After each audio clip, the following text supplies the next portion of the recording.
Bonjour, aujourd'hui nous allons découvrir une fonctionnalité extrêmement utile et il s'agit de la dictée sur iPhone et iPad. L'avantage de la dictée, c'est que ça permet d'envoyer des SMS ou encore des emails en utilisant le son de la voix et en dictant plutôt que de devoir utiliser ses doigts, ce qui peut parfois être un peu compliqué avec les petites touches.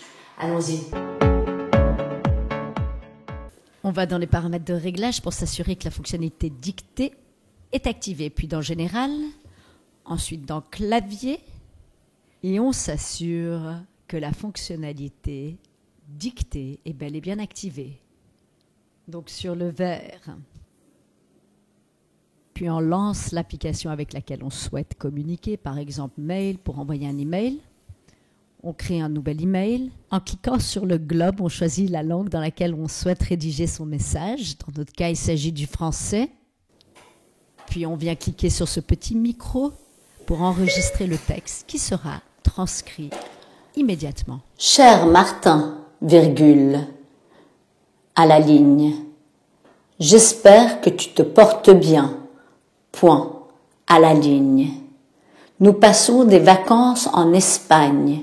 Point.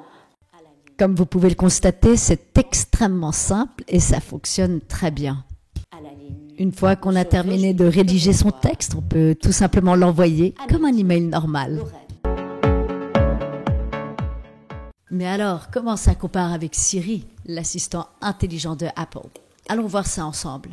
On vérifie que Siri est activé en allant dans les réglages, puis là on retrouve Siri est recherché et on voit que là c'est bien activé. Dis Siri, envoie un message. À qui voulez-vous l'envoyer? À Martin. Que voulez-vous dire? Salut Martin, virgule, à la ligne. Comment vas-tu aujourd'hui? Point d'interrogation. Votre message à Martin. Dit salut Martin, comment vas-tu aujourd'hui? Dois-je l'envoyer? Envoyé. D'accord, c'est envoyé.